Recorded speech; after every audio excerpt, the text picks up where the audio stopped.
Hello, EXP. It is wonderful to be here with you today. The Healthy Mind Collective is so excited to be bringing you this panel on life and recovery.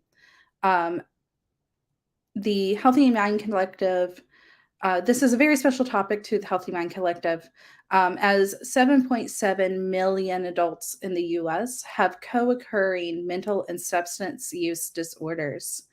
Um, this is a topic that can cause a lot of stigma and a lot of discomfort with those struggling with this. And this topic affects everyone, whether you are someone who is struggling with addiction yourself, or you have a family member or loved one who is also struggling.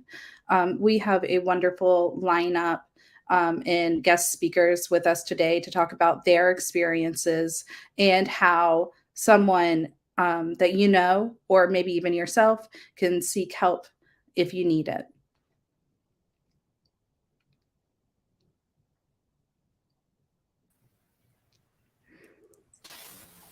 Hi. Hello. How's it going?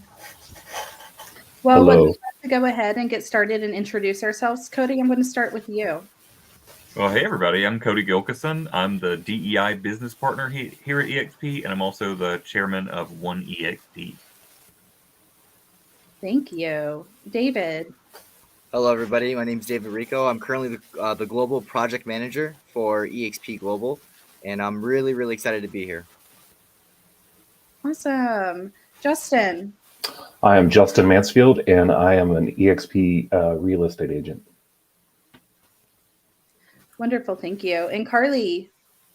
I am Carly Maddox. I am one of the chair people for the Healthy Mind Collective with Heather. I'm also the senior manager for global transactions. Thank you, Carly. And I am also part of the global team. I am one of the global operations coordinators and a co-chair of the Healthy Mind Collective. So let's get us started. David, what was your major sign that it was time to quit? Yeah, that's a good question. A major sign, and I can give some background real quick, is I was addicted to very high dosages of Adderall, taking a lot of pills, and drinking a lot of alcohol. And the first major sign that I needed to quit was I kind of fell in love with just drinking and driving. And I think that's because I had no really care for my life or even other people's lives. And I knew it became a problem when I was repeatedly doing it. I had bad relationships with family members, and I knew I needed to change my life. And so those were one of the first signs that helped me realize that I needed to get clean. So yeah. Thank you. Cody, would you like to share? Sure, yeah. So I when I was in high school, I started smoking pot, and then in college it turned into heavier drugs, party drugs, a lot of drinking, and I was really sort of off the rails with that stuff and living a pretty dangerous lifestyle. It was alarming and scary, and it took me a long time to realize that it was the source of why I couldn't keep friends, why I felt like an afterthought when people were putting together groups, and it really affected my life. It sort of ruled my life. And I met my husband in 2008, and it sort of was like, oh, I'm not those things that I'd pigeonholed myself as being. Like, I have a possibility here to lead a relatively normal life, to have somebody that loves me back and wants the best for me. And I'd never really had that in my life, where I had somebody who looked at me as worthwhile. You know what I mean? And that changes your perspective a lot. And for me, it became, when he said enough with the drugs, I would have done anything for him, right? That's not great for everybody. Not everybody has a magic Deus Ex Machina person step into their life to help fix them. And not everybody is capable of being helped by one or any number of people. But that really worked for me. I noticed what he was saying. Like, I'm a mean, angry person, and I dismiss people, and I'm not like, I'm the reason nobody likes me. That was my sign. Yeah, thank you for sharing. It's so amazing that you were able to have that kind of impactful relationship in your life to help you make those decisions. And that's such a strong decision. And there are a lot of people that just don't have that significant other or that special person that's able to kind of make that light switch turn on. Justin. I drank heavily for 20 plus years. I was what you consider the functioning alcoholic. I got up every morning and went to work. And about 3 o'clock, I was like, all right, let's get ready for the night of drinking, and get home and just drink all night, and go to bed and wake up and do the same thing over and over and over and over and over and over. And I was pretty much stuck in a rut of just drinking. And I reached a point where my anxiety was so bad that I couldn't drive. I couldn't drive to go to work. I couldn't drive to the store unless I had a drink, and then it calmed me down, and then I could eat. I could brush my teeth. I could function normally. So alcohol had taken over my life. I couldn't go anywhere anymore unless I had a cup in my hand and it was full of alcohol. So I pretty much was stuck at home. So if I got home at 6 o'clock, I poured my first drink, and I was stuck. I was chained to the chair, chained to the house. So I reached a point where I was just done. I was tired of just living my life, drinking inside my bedroom, watching TV, and just getting hammered drunk every night. So Thank you for sharing that. I think that the sentiments that I'm hearing here is what a lot of people can relate to, is that they had loved ones and they didn't feel like they had good relationships with anymore, or they made a change because of a loved one. And what's wonderful about the speakers on this panel today is we really have someone coming from every perspective. And Carly, you're able to speak from the perspective of a loved one. Can you tell us a little bit more about your perspective? Absolutely. I was raised with alcoholic parents.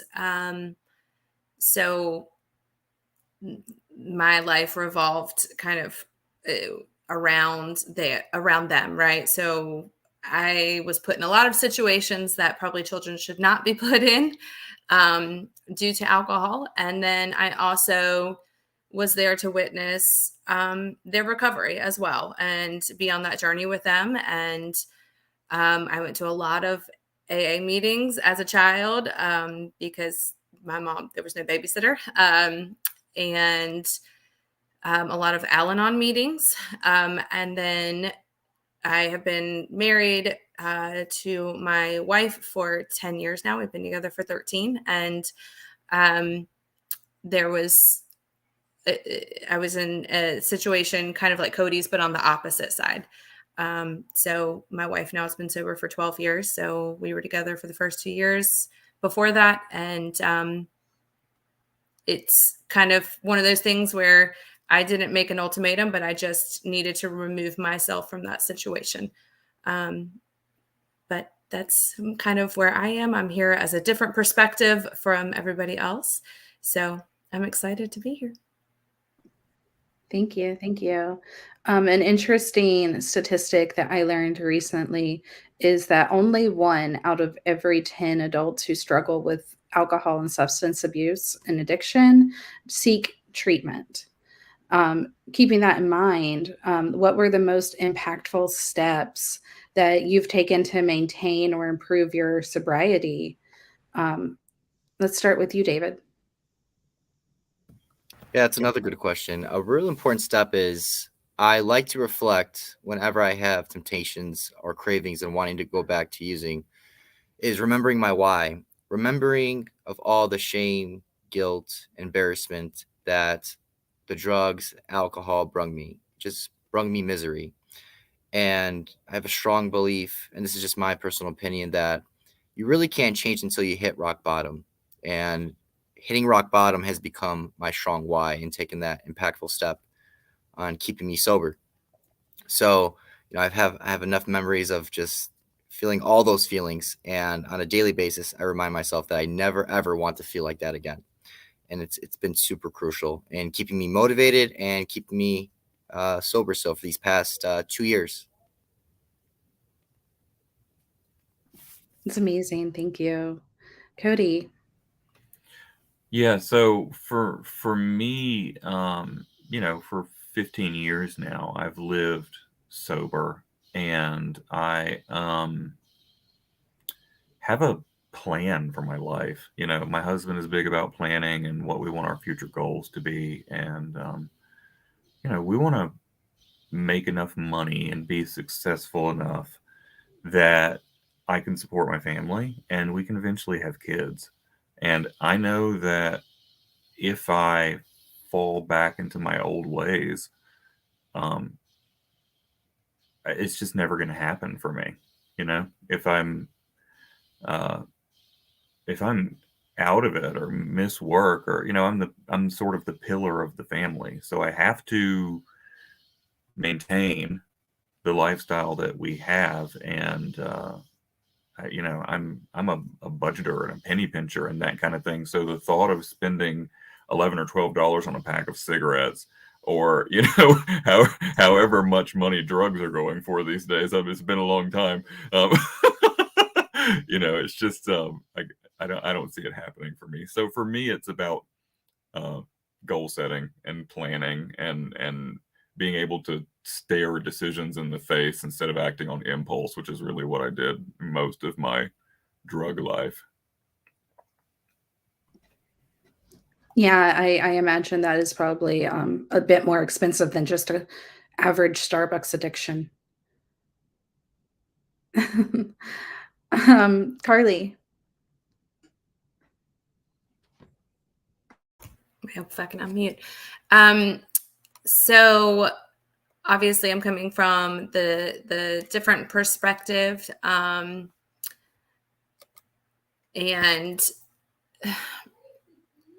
I think for me,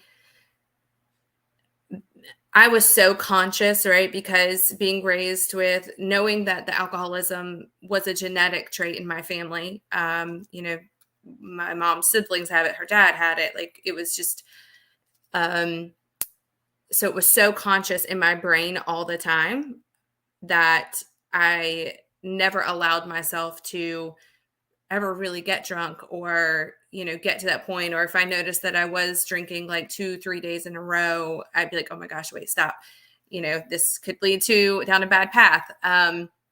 So I was hyper aware of it all the time, almost to like an anxious state. So I still like, I'm not going to say I'm sober, but I barely drink, just because I am so conscious of it. And growing up, in my like one of my early preteen age, going to AA meetings, hearing so many stories of people's lives being ruined by it, and just seeing the things that my mom went through and everything, made me just want to steer clear from alcohol altogether. Absolutely. And I know, Justin, you also mentioned having that anxiety with your own experience. What were the most impactful steps that you took to start this journey? So I play the tape forward. Like if I'm having a craving, I think about what is it going to be like in an hour? What's my life going to be like in 2 hours? What's it going to be like? If I take that drink, I'm going to feel buzzed, but like in an hour, how am I going to feel? Or in 2 hours, what's my day going to look like tomorrow when I wake up? How much shame and regret am I going to feel? How hungover am I going to feel? So every time I have a craving, or like a thought of like, man, I wish I could drink, like a normal person, whatever that means, I think about that and I play that tape forward and because I still remember the last time I was drunk and the next morning. I remember that. Like David said, I keep that. I keep that kind of fresh in my mind because that keeps me sober because I don't want to ever feel like that again. Um, that's how I maintain sobriety is, playing the tape forward.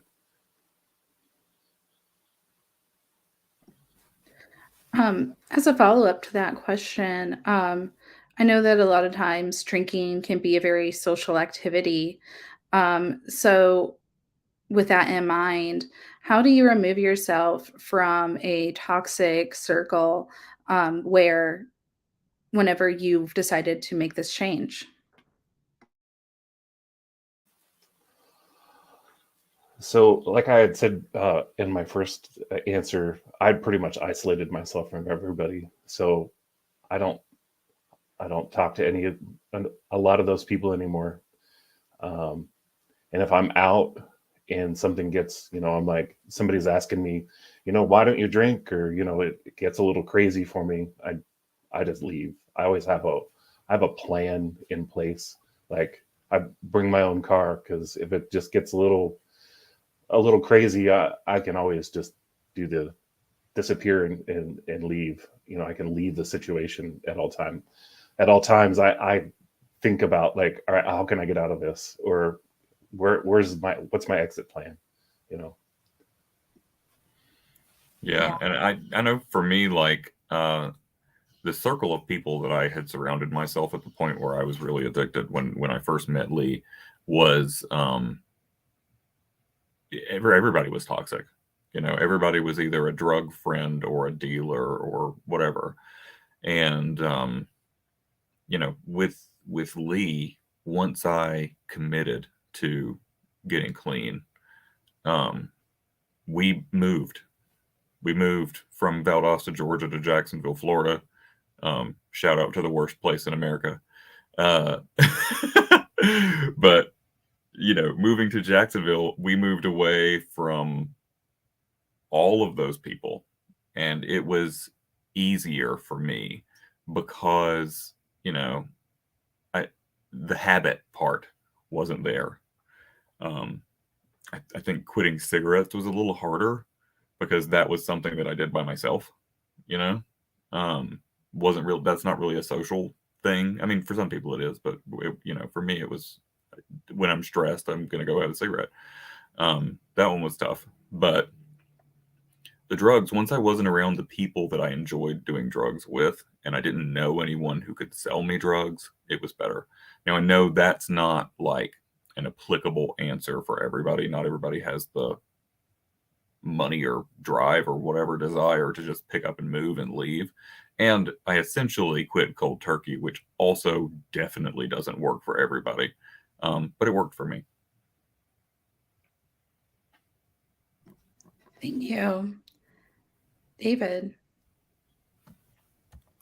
Yeah, I would say how you can remove yourself from a toxic circle is it's going to first have to start with the mindset. You have to be comfortable, right? These people that you're hanging with, these are very close friends of yours, right? And what essentially you have to do is you have to cut them off and start anywhere. If starting new hobbies with doing, new things with new people, you have to just start making friends outside of that group. So a very practical tip, whether you're taking like a salsa class or improv class or just doing things that are going to keep you active or taking on new hobbies that are going to help you make friends outside of that toxic circle. I think that's a very important step because now you're opening up the gateway to distancing yourself from that old toxic group and starting to hang around ideally better quality of people. And that's kind of what I did in my experience. I kind of cut everybody off who was doing drugs and alcohol, and I started doing things that I've never done before, like what I just said: alcohol, improv, and that really opened the door to make new friends, long-lasting friends, and eventually I just stopped talking to everyone, and that's where I'm here today. That's a great point, David. Whenever you have made the decision to make this change and to cut out a toxic circle, um, you really are put in a situation where you have to build yourself an entirely new support system. Cody, can you share how you were able to do that? I know that you had your significant other. Did that help with that? Yeah, it did. I mean, I'm lucky, I think, that I got someone who is strong enough in his compassion and belief that I could be better, that he was sort of a one-man support system. It's not something I could ever talk to my parents about. I think a lot of people can probably relate to that. You can't really, it's not, I can't go back to mom and dad and being like, oh, it's so hard. I haven't, you know, taken a really hard drug in a week, they don't relate. I come from a strict Southern Baptist household, so it's like not something we could talk about. But Lee was always there for me and believed in me and was pushing me to go to strive for better. And I think, like David was saying, when you pick up those hobbies and figure out what else you can do with your time, you might just realize that you're talented at something, where I didn't give myself the time or space to explore what I was good at because I was really good at doing drugs, and that's what took all my time. You know what I mean? So then, I was able to express myself artistically and was able to work on my singing voice, was able to learn arts and craftsy stuff and dive into who do I want to be, I am going to piggyback off of that as being a spouse of, someone who is in recovery now. And we talked about this yesterday whenever I was explaining, but when we got married, we had a pretty large wedding party, and we look back now and everybody on her side of the wedding party, except for one person, is no longer in her life because they were all, related to her partying days. And she had to remove herself from that because they were not understanding of it and they couldn't see past the old person. And also when she decided to get sober, I was like, I'm here to support you with whatever you need. So even though I was not necessarily getting sober, we removed any alcohol, any temptation, anything from the house. When we went out, I didn't drink. I didn't until she was comfortable with me possibly having a drink, whatever it is. I was sober with her. And as Cody said, I think it's very, I'm not gonna say she's fortunate for me, but it is nice when you have a spouse or a partner, right, that is in it with you and is willing to be supportive of that journey. So yeah, and I think for both Carly and me, we can say that it doesn't work for everybody to have a one-person support system, but sometimes Absolutely. one person is enough. mm-hmm. Well, I will say she's lucky to have you, Carly, because Yes, I she think that is. she is. Justin, you talked a lot about how you did a lot of self-isolation. And I know with my experience in the mental health community that once you kind of start that self-isolating, it's really hard to come out of that. What were some steps that you took to start building a support network for yourself? So I have a support network my wife is probably my biggest supporter, and my mother. They're the two people that it really pushed. Not pushed me to become sober, but when I made that choice, it was my own choice, but have really guided me and helped me, and not been you know uh, negative towards it, but real positive. Um, Shannon, also my wife, got me an addiction counselor in the very beginning, when I was like, I've had enough. If you call me a counselor, I'll go. Even though I was still drinking, I was going to see this counselor who was working with me, and actually talked me into doing detox for 6 days, just to medically sober up, because drinking, quitting cold turkey is not something you should ever do by yourself. It can lead to seizures. It can lead to a lot of medical issues. So I needed medical detox. So I medically detoxed at a place here in Phoenix, Arizona. But my wife has been the biggest supporter of my journey, and the longer I've been sober, the more people I meet that are very supportive in my journey of sobriety. So for the past 3 years, and like David and Cody have said, I also found hobbies. So once I stopped drinking, and the cloud was lifting off of my brain, I was like, oh, I'm free to do stuff now. I can go do fun stuff. So uh, I got my commercial license in flying drones. I got my real estate license. I got my life insurance license. I started doing stuff out in going around other people. So that has helped a lot. I didn't also I'm very open about my sobriety. Like, if you want to ask me questions, I'll tell you about it. I'm not bashful about it, so that it makes it easier to get along with people, I feel. Well, I can't think of a better way than forcing yourself to make new friends than getting a real estate license and going into a business of networking. So it seems like that was a pretty good Yeah, call. yeah. I had 27 years of automotive, and I decided to do real estate. So Yeah, way to put yourself out there. I think something that's really well known, whenever you think about alcohol and substance abuse, is group meetings like AA. Um, has anyone in this group experienced meetings like that? And how have those meetings impacted your sobriety journey? Or if you decided not to go to those type of meetings, what were some alternatives to that someone who doesn't feel like that would be a right fit for them could do instead? David? You know what? I actually didn't go to therapy, but I know we were talking about this, Justin, using like online support groups, whether like they're Discord groups or Reddit groups, and just understanding um, how these communities are formed and how they help you understand of what you're about to go through when you decide to quit drugs and alcohol, drugs or alcohol. And so it really helped me understand that, when I decided to quit, whether it was the pills and alcohol, what I could be expecting, what were the symptoms going to be like.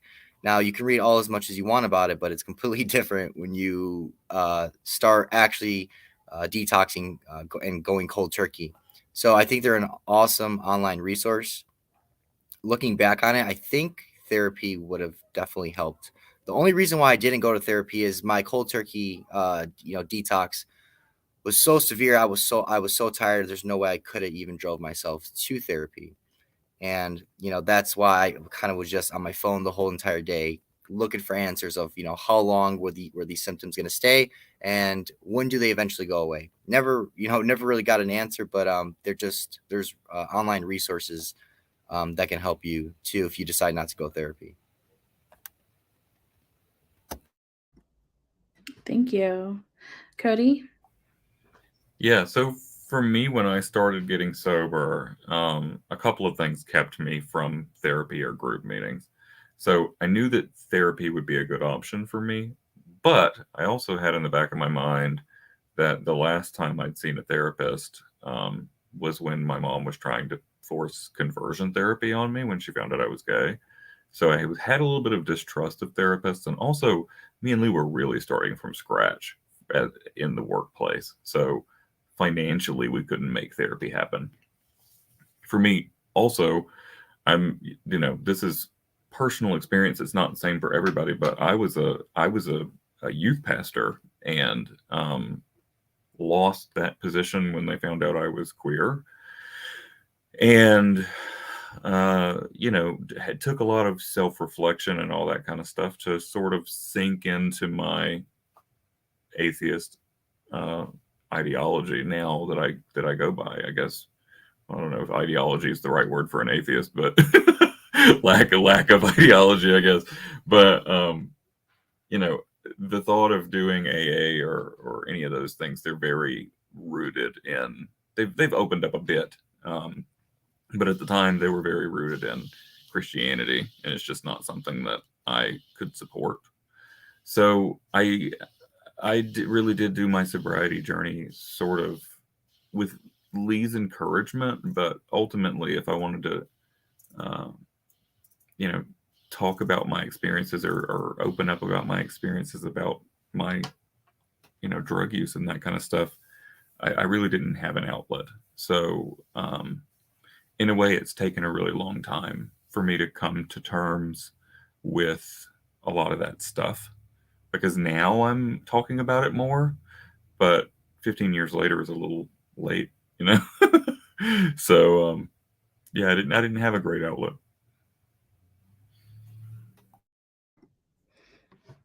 Thank you. Carly.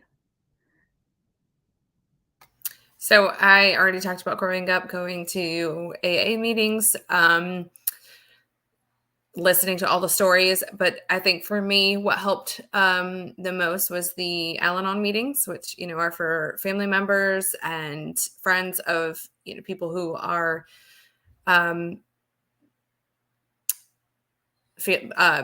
dealing with people in recovery. And so it was a support group for me to help better understand the disease, they call it disease, and be more understanding of why my parents weren't around so much, and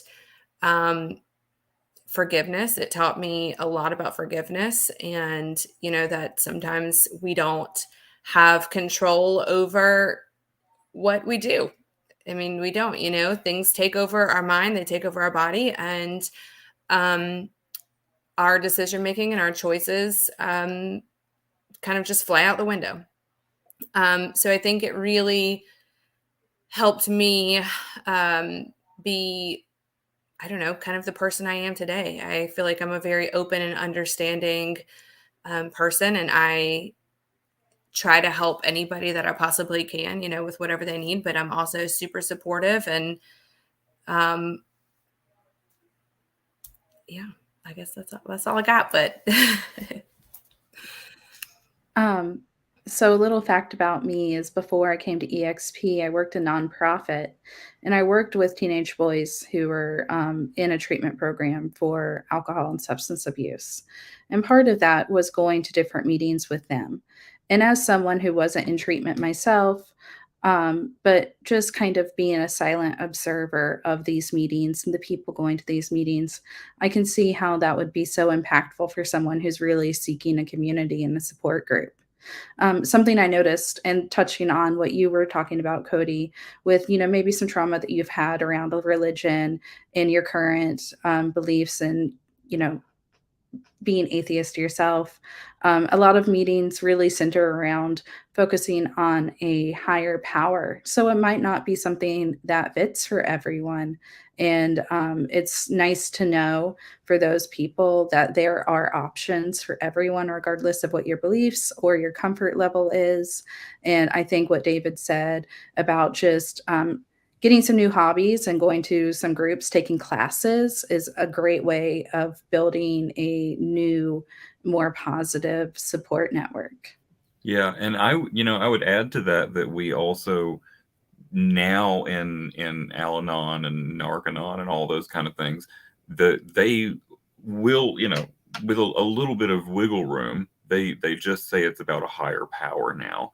And for many people, especially, I see this a lot in the queer community, but with a lot of people that don't believe in a formal sense, you can believe in yourself, right? As the higher power. Like, I believe in the future version of me who is achieved my goals, right? So those resources are still useful for folks that are willing to do a little bit of mental gymnastics, Wonderful. Um, has anyone ever had an intervention? And if so, how did that go? So we talked about this before. I think I'm the only one that has had an intervention. And it wasn't as, we think of an intervention as like you sit on a couch and there's all your friends and family and they all have written speeches about how you've ruined their lives and all this kind of stuff, right?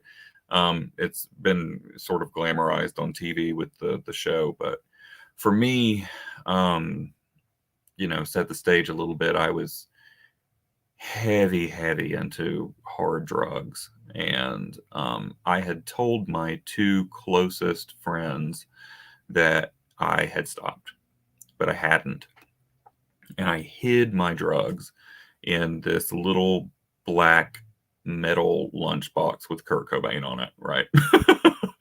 And one day I came home from school and ran to my room for my fix, and inside the Kurt Cobain lunchbox was just a sticky note with a question mark on it.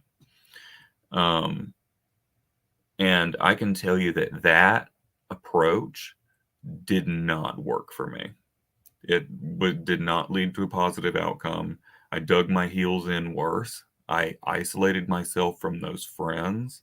I lashed out at those friends. It really impacted any chance of me getting sober anytime soon. It actually put me sort of on a spiral with more dangerous behavior that I'm lucky to have survived. So yeah, that's my intervention experience. Thank you for sharing that, Cody. I can, you know, you kind of have to be ready and in a place to make those decisions for yourself. So I can definitely see how that wouldn't end the way that someone would have hoped that it would end. Right. And I think, a lot of my drug use came from a place of rebellion, where I was raised by a family that didn't understand me, a family that wanted me to be different and I wasn't. And then when I got to college, I graduated early and I was in college at 17, and I discovered that other gay people existed and went buck wild, as many a young queer does. Right? And I was, before I knew it, I was working in a bar, and like all these people knew me and were handing me things, and it spiraled from there. But it was all in a place of a big screw you to society. I'm going to be who I want to be. And what I thought I wanted to be was this extreme version, right, of a stereotype, really, that doesn't really speak to who I really am. But at the time, that's all I wanted, was to tell the world, F you, I'm the most punk rock thing that ever lived. And good luck telling me otherwise. Don't fight me. You don't want to fight me. So when somebody does something confrontational like that, like taking my drugs and flushing them down the toilet, no. That didn't work. I mean, I think that's something that a lot of us can relate to, especially in the teenage years. Whenever someone tells you not to do something, it just makes you want to do it even more. Or if someone tells you that you can't do something, you're like, "Let watch me. I'll do it anyway." Yeah. So I think that that is. I think we can all relate to that in some way, It's and like that taking away your stuffy or something, you're like lovey stuffy when you're a baby, right? yeah, you got to be ready. You got to be ready to let go of that yourself. You can't force things. Right. And I think in that moment, I was also really upset because at the time, I don't want to get into specifics, but the drug I was using was very, very dangerous for me to get. And I had to really jump through some hoops and put myself in morally ambiguous situations to get them. So it was not safe. It was dangerous. I could have wound up in jail or dead just for going to get the drugs, right? So I come home and they're gone. Ooh. I was heated. I was heated.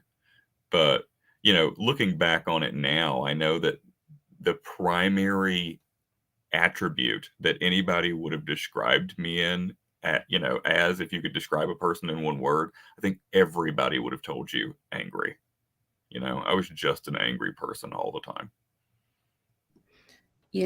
And something to keep in mind is that like anger essentially is a secondary emotion to a lot of other feelings that you might be feeling in that time, but it's certainly the easiest to identify, especially whenever you're young and you're going through so much and you're not quite able to identify the different things you're feeling or why.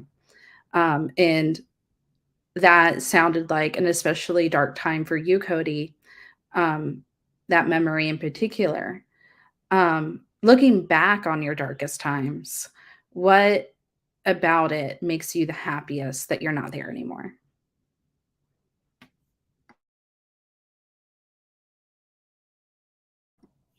I mean, I've been talking a lot, but I'll just throw out there that I can live my daily life and not under threat of being arrested or getting shot. That's great. Um, yeah. That's pretty fair. Yeah, I feel like that would be a pretty good highlight. Justin, how about you? I'm free. I can do whatever I want.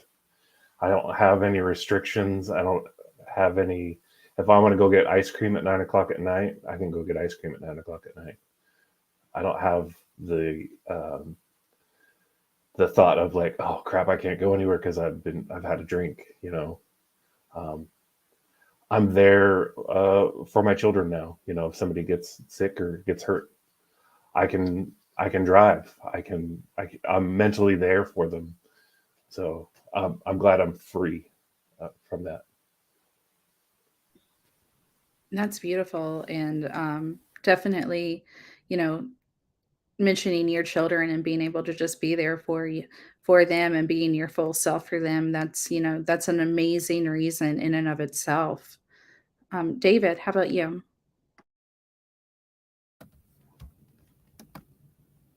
I think that what makes me the happiest is like I get to find out who truly David Rico is. When I was in my darkest time, right, tainting myself with drugs and alcohol, I really never knew who I was because all my whole entire time was making sure that I got all my needs met. I was in, partying. I never really had time to explore of who I was. And so just looking back on it, like that's like what makes me happiest is like I'm getting to find out about myself more and more and more as I continue to stay sober. I'm 2 years into this. It feels very, very early still in my sobriety. I was addicted for 5 years, so I've been addicted longer than sober. So it's been really interesting and just makes me more excited and happy that I'm not there anymore. Yeah, absolutely. And that's a great point. You're 2 years in. Um, there's a pretty common question that you get whenever we are on this topic, and that's when do you start to feel normal again? And whenever Yeah, someone asks you that, how does that question make you feel? that's a really hard. I think it's all subjective, right? There's so many factors. I mean, what's anywhere from what drug are you using to how long you've been on it to what's the dosage that you're taking. Everyone has their own journey. I think a good answer to that is just to understand that what is going to be your detox method? Are you going to taper off or are you going to go cold turkey? And you need to know which route you're going to take and consult with your doctor, because they're both going to lead to two different paths, right? The cold turkey is a lot more quicker, but it can be more deadlier depending on what you're on. Tapering off can take a little bit longer, but it's a lot more safer. So it just depends on what route you take. That can determine your timeline. And when they do ask me that, it makes me feel good, especially if they're still addicted, because that means the idea of getting sober is starting to get into their mind. So they're already thinking about getting sober. And actually, it gets me excited because they're clearly trying to step into the light. That's a really great answer. Thank you, David. Justin, when did you start to feel normal? What is normal, I guess. But I lived in the pink cloud for a while. I don't know if you've ever heard of the pink cloud. You become you're sober, you're in recovery, you're feeling good, you just like nothing's bothering you, and then the honeymoon or the pink cloud wears off, and then reality hits you, right? Like, oh, I've got all this stuff faces you at once, and you're like, but after probably about a year of being sober is when I started to like feel like I could be a part of the group again and be a part of people. So, but every day I feel a little bit better, even though it's been over 3 years that I've been sober. But every day is a little step forward, that I guess feeling normal. I'm a different person than I was 6 months ago. I'm a different person than I was last week. So each day is a little different. It is a little bit better and a little bit more towards normal. So, I think you really hit the nail on the head with that one. What is normal? Because, whenever you're really in the thick of it and that's your everyday life, that is your normal, isn't it? So I think it's more about discovering what your new normal is. Carly, do you want to share a little bit about your experience being, a loved one who was, learning a new normal for them and a new normal for your relationship? Absolutely. Sorry. And Justin, when you were talking about being there for your kids now, I got like super emotional. Because for the first, almost 12 years of my life, like my mom was not present. Kids would have their parents coming to school to eat lunch with them or come to their school plays or do all the things. And I was always that kid that never had anybody there, but my sisters.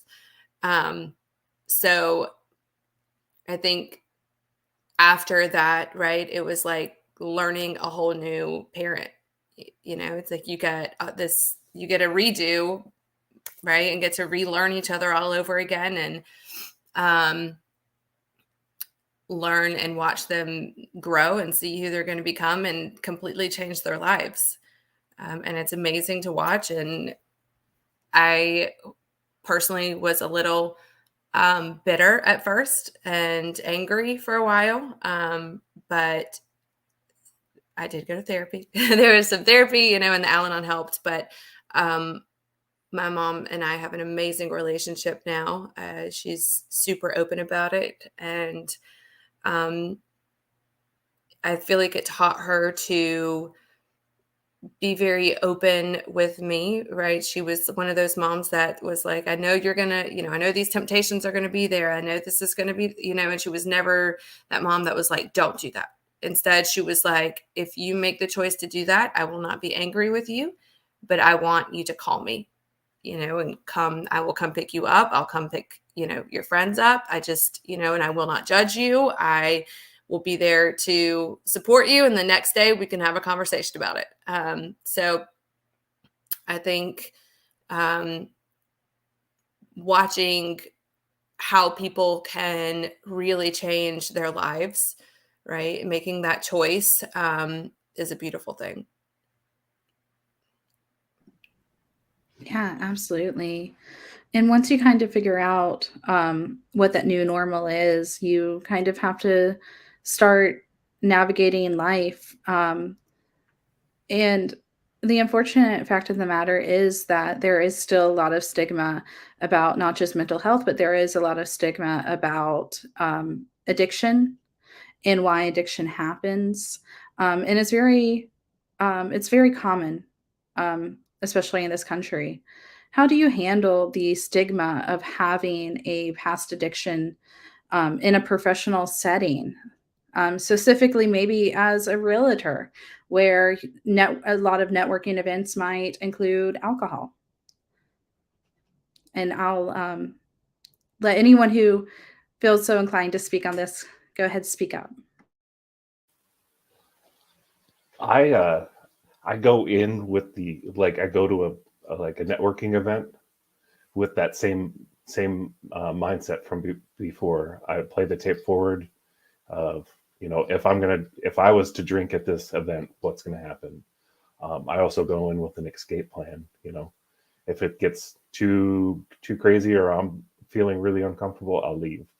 But if people forget that I'm sober, I would just gently remind them and just kind of brush it off. I don't expect everybody to remember every basic part of my life. If people question me, like, hey, why aren't you drinking? And I say, I've had my fill of drinks already for a lifetime. Some people get that, and some people will pressure, like, come on, just have one. Like, one is not enough, and two is too many. I think that's how it goes, right? I've had actually people, keep pressuring me at a networking event until I said that line, and they're like, "Oh," I'm like, "Yeah, I don't drink," But if it just gets too uncomfortable, I leave. Yeah, I think that's really important. It's just having a plan, knowing what your limits are, and whenever it's time to just remove yourself from the situation entirely. I think that is very important going into any kind of situation about anything. Something that I've noticed is that there are a lot of companies that are trying to produce products that make situations like this a little bit easier. Like they have, I don't know if anyone's seen that water, and it's like it kind of looks like a beer can, but it's just a sparkling water. But it's like death water or something like super like macho to make you feel like no one's going to question. They're going to think you're just drinking a beer, but you're able to be able to participate in these networking events. No one will say anything to you. You still have a drink in your hand, and it's non-alcoholic. That is the actual purpose behind that. Yeah. Bands were going on stage sponsored by Monster, right? Well, they didn't want to play all day in the sun and drink energy drinks. They wanted water, but they had to drink Monsters. So they would dump the Monsters out and fill them full of water. So this guy had the idea of making, water for these bands, but putting it in a can like that, so it looks like alcohol, and it's just water. Most people don't understand that it's actually water. So I've been to a concert and I got one because that's the only water they had. I mean, it wasn't bad, but it was awkward, but I felt like I was a part of the group with my 20-ounce, tall boy of water. Yeah. And now we've got such a scene with mixology and all that kind of stuff where mocktails is a real deal. You can go out and get something that scratches that fruity itch, without the alcohol. And Yeah. I'll say for clarity, I still do drink. It's when I talk about being sober, it's from drugs, but I just don't really ever allow myself to get drunk is the thing. I just drink because I enjoy drinking, right? Like I'm not doing it for the purpose of causing chaos, like Cody a few versions ago did, There's a whole bar here now that is it's just a mocktail bar. So it's like you can go to the bar, they've got, music and dance and do all the things, but then you don't have to deal with the drunk people. Yeah. And the other part of this question about handling the stigma of having past addiction issues in a professional setting, I think being open is great, but that's not for everybody. I want to applaud everybody that's appeared on this panel today for the bravery of speaking out about it, because not everybody can do that. But you can find a network of like-minded people, and we've got the Healthy Mind Collective for that. Justin, you've got what is this? It's the Sober Living Network, right? It's the Sober Living Network. So it was started by Chelsea Wright, who is another agent, team owner with EXP. We collaborated together over Christmas about starting a referral network for sober agents, whether you're alcohol, whatever makes you sober, right? It's not limiting, but to start a sober network where we have some place to go, either to share referrals with each other, or share events, sober events, or just even if you're at an event and you're feeling like you need to chit chat with somebody, that you can jump in that group and message one of us. Yeah. And I know that you'd mentioned too before, when we were talking about alternatives to group meetings, about the Reddit community that had helped you out. Could you want to shout out that community? So it is on Reddit, and it's called Stop Drinking, and it is hands down probably the best group. If you were sober, looking to get sober, it is not a AA group. It is not a 12-step group. It is a collection of people, of like-minded people that are sober, and everybody is there to help each other. There's not the normal forms of you get in the chat and everybody's dogging on everybody. That's not how this forum works. This forum is about uplifting people and helping people, and I really enjoy it, because those times where I'm stuck somewhere and I'm like having that anxiety, I can flip open the Reddit app and go to that subreddit and just kind of read through people's stories, what people are struggling with, their high, not their wins for the day. There are people on there from day one, this is their first day, to people that have been sober for 40 years. So it's a collection of people. It's awesome.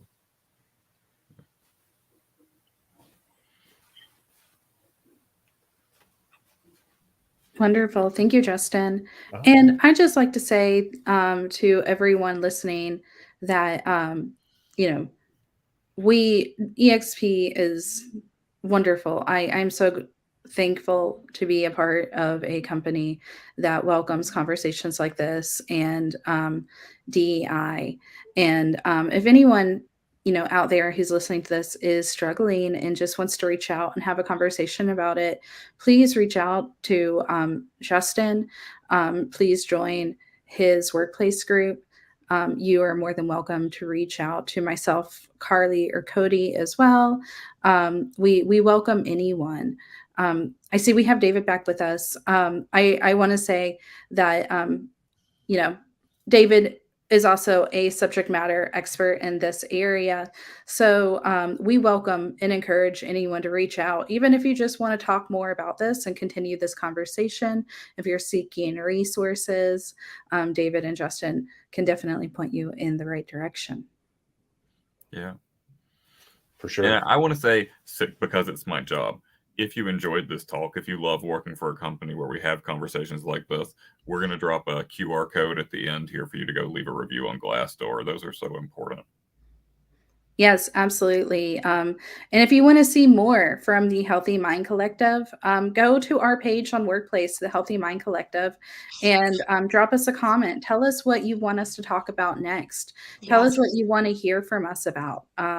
We're encouraging open conversations. If you feel like you have something that you want to speak with us about on a panel yourself, let us know. You might be our next guest. Awesome. Well, thank you, everybody. It's been so wonderful as always. Thank you, Justin, and thank you, David, for coming and sharing your stories and speaking with us today. It was really wonderful having this conversation with you. And I hope that you all have a great and wonderful day. Thank you, guys. Thank you. Yeah. Thank you for having Bye, me. everyone. Bye.